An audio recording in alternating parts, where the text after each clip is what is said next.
And welcome back to Capitol Tonight. We are live from Erie County for the special election in the 26th Congressional District.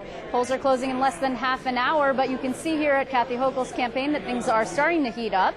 It might be considerably longer before we know actually who the winner is in this race. However, if the poll numbers from the Democrat-friendly public policy polling are accurate, Kathy Hochul should eventually emerge victorious.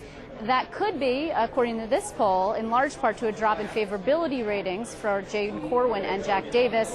Joining me live from Raleigh, North Carolina is Dustin Ingalls. He's the assistant to the director of public policy polling, and he's an upstate New York native. Dustin, hi, how are you? Very good. How are you? I am well, thanks. Okay, I just want to warn viewers we have a little bit of a delay here, so they should bear with us. I want to talk to you a bit about the sample for this poll. There have been some accusations, if you will, from the Republicans that you oversampled Democrats, and that's why things look a little bit better in this poll than, say, Siena, which might have oversampled Republicans. What do you say to that? I say that we don't wait for party when the results come in. We let them fall where they may, and I think the overall the top lines on both the Siena poll and ours are pretty similar. So when you've got two polls taken at about the same time, agreeing with each other, I wouldn't think that we could legitimately take any criticism for a faulty sample. Well, how do you explain, though, for viewers who are not necessarily, down in the know about polls, how you make a decision about who you should be sampling? Well, what we do is we actually buy lists of actual registered voters, a random sample, which means that we're calling an evenly distributed set of people who actually are registered to vote in the district. And then what we did at the outset of the poll is we actually asked whether you were likely to vote in the actual election and kicked off anyone who didn't say they were going to vote. So what we have is a set of likely voters in today's election. And what was also significant, as I mentioned earlier in this poll, is that there were very high unfavorable ratings for Jane Corwin and Jack Davis. I mean, did you first of all, do you think that that actually contributed significantly to the outcome of the poll? Is that what you believe? Oh, yeah, absolutely. I mean, it seems like Davis and Corwin have sort of engaged in a firefight and a sort of duel to the death, and they've driven each other's negatives down, and Kathy Hochul's been able to kind of stay above the fray, and she's benefited in terms of the voters' views of her. Her favorability rating has risen while theirs has gone significantly downwards, and I think that's reflected in the results of our poll. Do you think there's a point, though, where we had seen up until this moment that a lot of Davis supporters were actually moving over to Kathy Hochul, but is there a point where those Davis supporters stop moving, and what might that be? For example, if he doesn't stay in the double digits, even the low double digits, is that bad news for Kathy Hochul? I think to some extent. I mean, certainly Davis is the biggest factor in Kathy Hochul looking like she's going to pull this race out. If you had a united Republican Party, certainly Corwin would be favored to win.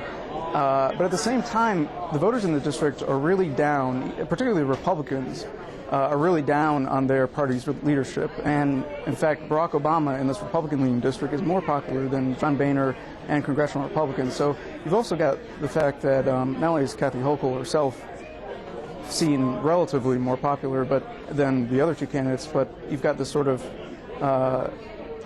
dissatisfaction with how things are going in Washington, which is sort of what Democrats' problem was last year.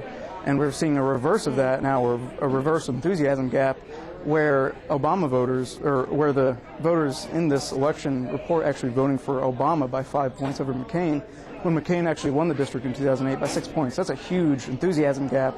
The reverse of what we saw last year when Republicans were really jazzed up and Democrats were not turning out, and then Chris Lee won pretty overwhelmingly. Right. I mean, the weird thing about that is that it doesn't seem to correspond with this other finding in the poll, which is that by a 41-39 margin, voters in the district said that they would like the new congressperson, whoever that person is, to caucus with the Republicans. And so how do you explain that situation? It seems incongruous a little bit. Well, it's only by 2 points, and that's narrower than our initial poll in the race a couple of weeks ago. I think it was 4 points then that they wanted the new congressman to caucus with the Republicans by, and that's closed as the Democratic enthusiasm has risen, and as the sort of sniping between Davis and Corwin has increased. But I don't think it's necessarily inconsistent because, like I said, if you had a United Republican Party, then certainly you might see Corwin actually narrowly, maybe by 2 points, actually pulling this race out when she's down by 6 in our poll now. Yeah, and we should note that and in this poll, you also note that there's possible that Corwin could turn the race south. I mean, look, a lot of it has to do, as we've been discussing this hour, with get out the vote efforts. And we're hearing some information about turnout in specific areas in the district. For example, if things are higher in Monroe County or in Erie County, it could sway either way for either one of those major party candidates, couldn't it? Sure. I do think, though, that higher turnout in general will probably benefit Hochul based on the sort of momentum and the enthusiasm findings that we've found in our poll in terms of the projected turnout. And particularly, I think, in Erie County, I was listening in, I think the Democratic chairman was right that high turnout there, would be to her benefit more so than Corwin. I'm certainly not an expert in the district, but I think while high turnout in midterms like last year might have benefited Republicans, I think when it seems like Republicans are really kind of down and divided, and Democrats seem to be really jazzed up to vote against Paul Ryan budget and things like that, I think high turnout would seem to benefit Hochul more. What was the finding that you had in this poll regarding that Medicare question? I mean, that question obviously seems to be key.